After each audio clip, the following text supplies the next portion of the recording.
My name is Athanasia Dalgaralbelia. I'm a modern-day woman, reincarnated into the popular romance novel, Lovely Princess.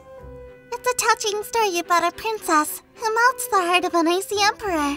Unfortunately, I'm her sister, and my fate is to hang after being accused of poisoning her. See this handsome man? This is my daddy, Claudia Algarzabelia. It's just too bad he's a psychotic homicidal maniac who makes me die. So it turns out that it only takes years of charm and a near-death experience to bring us closer together. Claude's really nice to me now, and I might actually get to live this time. I'm turning 14, and it's almost time for the debutante ball. Everyone looks so handsome. Is that Jeanette? Goodbye, Daddy.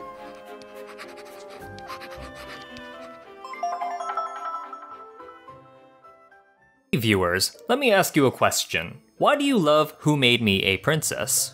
I assume if you read this far into the webtoon, then you probably did so because the story hooked you in some way. But have you really stopped and thought about why this particular narrative engaged you? To properly answer that question and give context to my explanation, I have to cover why the debutante ball is perhaps the greatest moment in the entire series to date.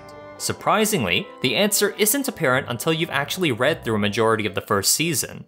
Who Made Me a Princess starts off no different from other stories in the genre, but I've noticed that it actually does something absolutely incredible that sets it apart from similar titles.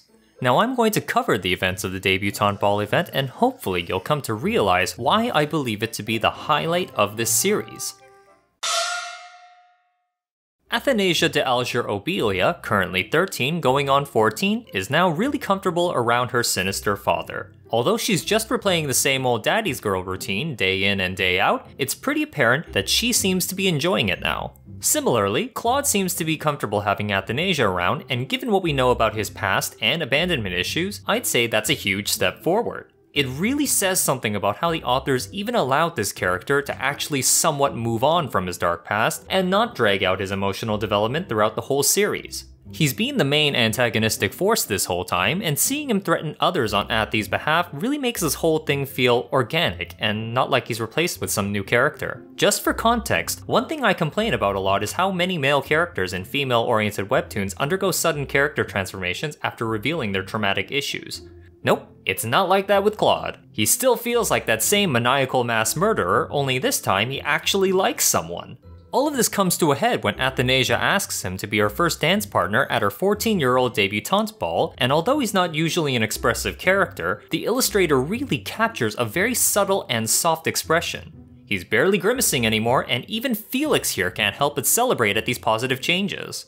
Furthermore, Athanasia also has a really good thing going with both Ezekiel and Lucas, so all things considered, life's looking pretty good for our protagonist.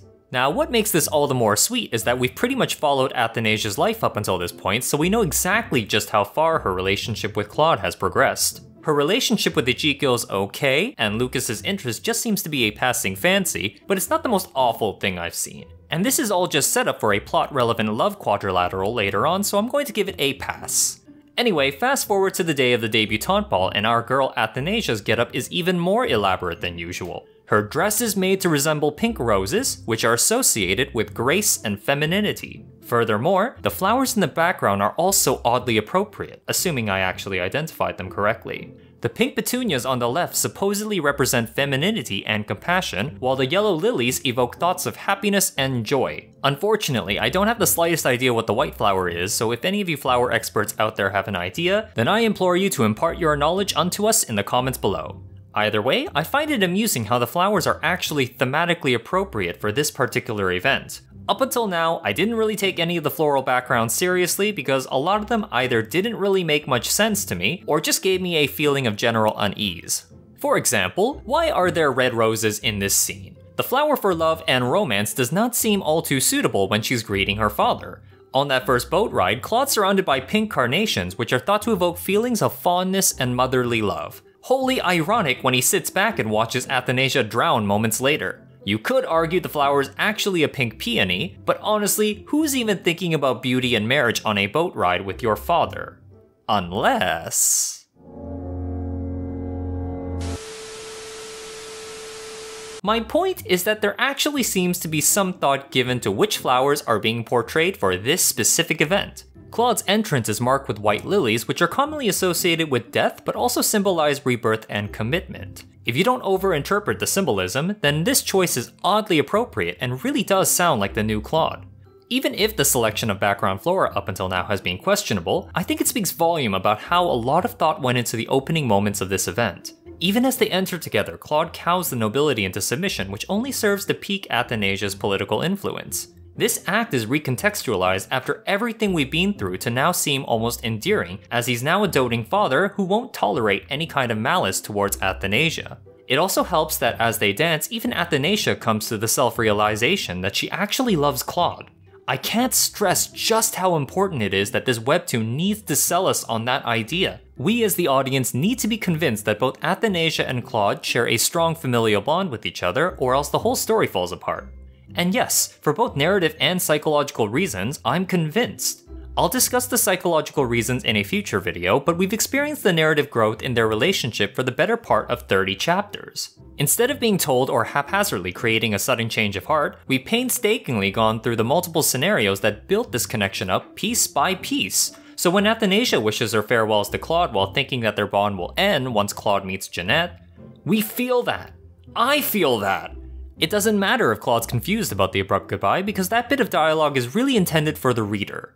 Not long after, Jeanette makes her entrance, and even knowing that she's a direct threat to this relationship we've come to invest ourselves in, we honestly can't bring ourselves to hate her. The poor girl's life sounds hard already, as she's a lonesome child and borderline homunculus. What's worse is that her scripted love interest seems to be steering off course and gunning straight for Athanasia instead. Even Claude initially dismisses her, and it's apparent that Athanasia and Jeanette have had their roles reversed. What's even more impressive is that despite being a threat, Jeanette isn't written to be an antagonist, but rather the unfortunate soul who loses everything as Athanasia gains it all. It would be so easy for the author to cast Jeanette as the real villainess, but I'm glad they didn't because that would be stupid and cliché for this medium. What's also interesting is that from Claude's perspective, Ezekiel is a huge red flag. You can really tell he cherishes his bond with Athanasia as he contemplates disappearing this kid and seems ready to start a bloodbath the moment he thinks someone bullied his daughter. He also deems Jeanette a threat as well because he casually tosses aside the handkerchief she returned to them. As comical as all of this is, it all makes sense because we know that Claude has abandonment and family issues. It's not too much of a stretch to also believe that he'll protect this precious thing he has with his daughter. This is also really important because it really emphasizes the huge gut punch we get when Season 2 rolls around. The debutante ball ends with a tender moment where Claude wishes Athanasia a happy 14th birthday. Now, to answer the big question, why do you love Who Made Me a Princess? The answer is quite simple now that I've run through why the debutante ball is absolute fire. Most of us are told at some point that working hard is a path to success. Sadly, many of us realize that's not strictly true because what you may love, what you may be good at, and what the world needs don't always allow you to do what you want and have what you want. A lot of us work hard for what we love and we want to feel rewarded and validated for it. And that's where this webtoon really shines. It humorously disempowers Athanasia in both her previous life and the moment she's reincarnated.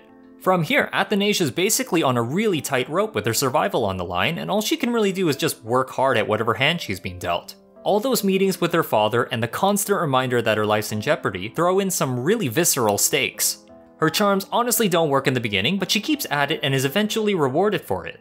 This alone really resonates with a large portion of its target audience because we want to know that family ties stay strong and our hard work will be rewarded. Now that Athanasia and Claude have pretty much confirmed their familial love for each other, the stakes have now changed as this precious relationship is now something for the narrative to mercilessly hack away at. We've already spent almost 30 chapters developing this father-daughter connection, and the audience is pretty invested at this point. We're also constantly reminded that Jeanette's entire character is built around wanting to make this exact same connection with her alleged sister and father. Both girls are pretty much the same character, just stuck in different situations, and some part of us wants Jeanette to succeed as well. However, the plot's constantly suggesting to us that Athanasia and Jeanette are locked in a zero-sum game for Claude's affection, where one gains at the other's expense. This is great storytelling. I like Athanasia, and by extension, I can definitely sympathize with Jeanette as well, because she basically has nothing at this point. Her very existence stems from questionable motives, and the poor girl just wants to know the love of a family. Many of us want to see both of these girls get their happy endings, but this webtoon just creates plot points that seemingly make that impossible. Any of you out there who've read Season 2 and 3 will realize that Claude's selective headaches, Anastasius' existence, Jeanette's unrequited love just add to my point about one gaining at the other's expense. Really, think on it. You'll find that the story is actually pretty well thought out and ridiculously ruthless as it plays with our emotions.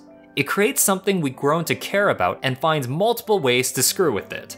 My thanks to the creators of this webtoon for giving me a heart and tearing it out and mashing it into a pulp right in front of me. It's just the thing I need to ground me back into this crappy world whenever I get tired of vicariously living out a power fantasy.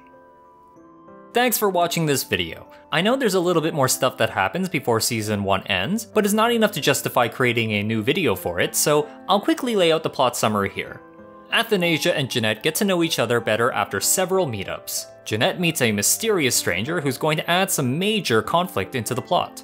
Athanasia begins to feel uneasy about future events in her dreams. She touches Raven and suffers mana backflow that puts her life in jeopardy again. Claude utilizes forbidden magic to save her life, but wakes up forgetting the last 9 years of events, including his entire development with Athanasia. See? 5 major events that quickly wrap up the season. If you enjoyed my review run through Season 1 of Who Made Me a Princess, please consider liking and/or subscribing to the channel if you haven't already. I'll probably review Season 2 depending on viewer feedback. Either way, that's all I have to say. Weebtooner signing off.